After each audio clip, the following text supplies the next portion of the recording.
Hi friends, అందరూ ఎలా ఉన్నారు? బాగున్నారా?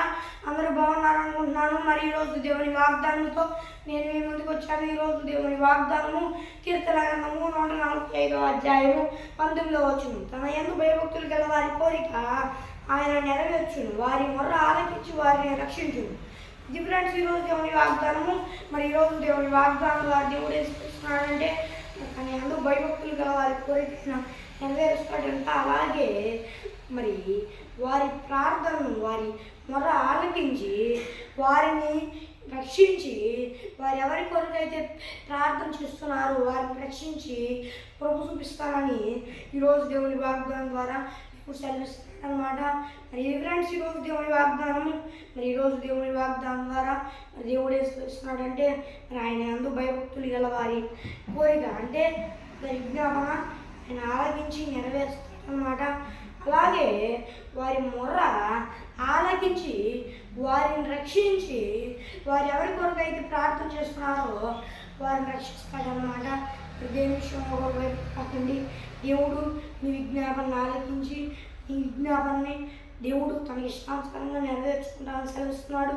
అలాగే మీరు ఎవరి కొరకు అయితే ప్రార్థన చేస్తున్నారో వారిని రక్షించి మిమ్మల్ని రక్షించి క్షేమంగా కాపాడుతున్నానని దేవుడు సెలవిస్తున్నాడు అనమాట.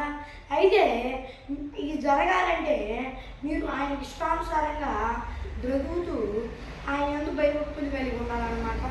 అలాగే మీ పాపాల నుండి విముక్తి పొందాలన్నమాట. అంటే ఆయన దగ్గర క్షమాపణ అడగాలి. ఏంటంటే ప్రభువా, గొప్ప దేవా, సర్వశక్తి కలిగిన దేవా, మేము పాపాలు చేస్తున్నామా, ఆయన పాపాలు వాటిని బట్టి మమ్మల్ని క్షమించండి. మీరు ఏమైతే పాపాలు చేశారో వాటన్నిటిని బట్టి దేవుడి దగ్గర క్షమాపణ అడగాలన్నమాట. కొన్ని పాపాలు మీకు గుర్తుండదు అనమాట. వాటన్నిటిని బట్టి ఏమని చెప్పాలంటే ప్రభువా, నేను ఇలాంటి కొన్ని చాలా పాపాలు చేశాను, వాటన్నిటిని బట్టి నీ రక్తంతో నన్ను కడుగు అని ఆయన్ని వేడుకున్నట్లయితే ఆయన ఖచ్చితంగా మిమ్మల్ని ఆయన తన రక్తంతో కడిగి మిమ్మల్ని పరిశుద్ధులుగా చేస్తాడనమాట. ఎందుకంటే మీరు కొన్నిసార్లు ప్రార్థన చేస్తారనమాట. అయితే దేవుడు ప్రభు చూపిస్తాం అనుకుంటాడు, కానీ సాతాడు వాళ్ళు ఈ పాపాలు చేశారు, ఆ పాపాలు చేశారు అని అంటాడనమాట. అలా అనకూడదంటే మనం ఏం చేయాలంటే దేవుడికి ఇష్టానుసారంగా పెట్టడానికి ఆ పాపాలు ఒప్పుకొని వాటిని విడిచిపెట్టాలన్నమాట. ఎందుకంటే కపటంతో ఉండకూడదు అన్నమాట. మళ్ళీ దేవుడి దగ్గర ఒప్పుకున్నాం మళ్ళీ చేద్దాం ఈ పాపాలు అని కపటంతో ఉండకూడదు అనమాట. అప్పుడు దేవుడు ఖచ్చితంగా మీ ప్రార్థన ఆలకించి మిమ్మల్ని క్షేమంగా కాపాడి మీరు ఎవరి కొరకైతే ప్రార్థన చేస్తున్నారో వారిని క్షేమంగా కాపాడి ప్రభు చూపిస్తాడనమాట. మరి ఫ్రెండ్స్ ఈరోజు దేవుని వాగ్దానము చిన్న ప్రార్థన చేసుకున్నాం.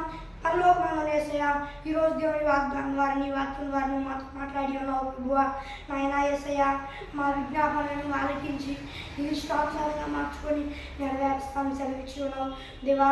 మేము ఎవరి కొరకు అయితే ప్రార్థన చేస్తున్నామో వారిని క్షేమంగా కాపాడి వారిని రక్షించి మమ్మల్ని కూడా క్షేమంగా కాచి కాపాడి మమ్మల్ని రక్షిస్తామని సెలవిచ్చావయ్యా. వారిని రక్షిస్తామని సెలవిచ్చావయ్యా. మేము ఎవరి కొరకు అయితే ప్రార్థన చేస్తున్నాము అన్నాయ్యా. నాయనా యేసయ్యా, మేము ఎవరి కొరకు అయితే ప్రార్థన చేస్తున్నామో వారిని రక్షిస్తామని సెలవిచ్చావయ్యా. అందుని బట్టి నీకు స్తోత్రాలయ్యా.